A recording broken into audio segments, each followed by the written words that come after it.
4 দিন পার এখনো পাক রেঞ্জার্সের হাতে আটকে বাংলার ছেলে বিএসএফ জওয়ান পূর্ণম কুমার সাউ। আজ রিষড়ায় তার বাড়িতে যান বিএসএফ আধিকারিকরা। সোমবার পাঞ্জাবে যাচ্ছেন পূর্ণমের অন্তঃসত্ত্বা স্ত্রী।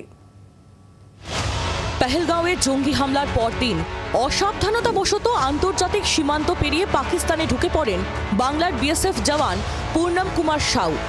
বুধবার তাকে বন্দি করে সেদেশের সীমান্তরক্ষী বাহিনী পাক রেঞ্জার্স।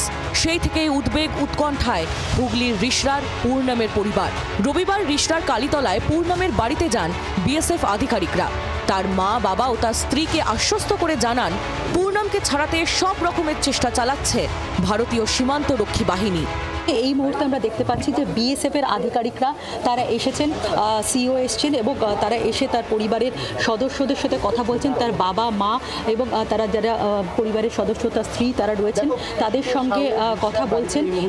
বিএসএফ আধিকারিকদের আশ্বাসে উদ্বেগ কিছুটা হলেও কমেছে, কিন্তু ছেলে ঘরে না ফেরা পর্যন্ত দুশ্চিন্তা যাচ্ছে না পূর্ণমের মা বাবার।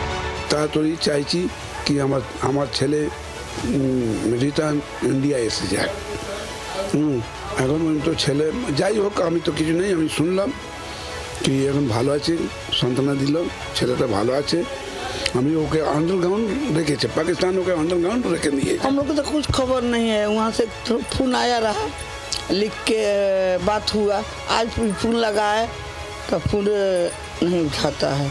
এই অবস্থায় সোমবার পাঞ্জাব যাচ্ছেন পূর্ণম কুমারের অন্তঃসত্ত্বা স্ত্রী রজনী সাউ। অ্যাজ এ ওয়াইফ আমি কিছু চাইছি, আমার একটা বর যেখানে ফেসে আছে আমি ওইখান থেকে যদি ওনাকে কিছু হেল্প করে বার করতে পারি, এইটা আমাকে লাইফে আফসোস থাকবে না কি আমি গেলাম না বা আমি কিছু করতে পারলাম না। সেই জন্য আমি একটু চাইছি কি আমি নিজের তরফ থেকে কী করতে পারি, সেই চেষ্টা নিয়েই আমি যাচ্ছি। ঘরের ছেলে দ্রুতই ঘরে ফিরবে, দেশের হয়ে আবার বন্দুক হাতে সীমান্তে দাঁড়াবে। পাকিস্তান থেকে পূর্ণমের ফেরার আশায় দিন গুনছে তার পরিবার।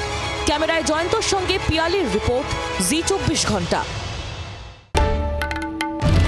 বাংলার আওয়াজ, বাঙালির আবেগ, জি 24 ঘন্টা।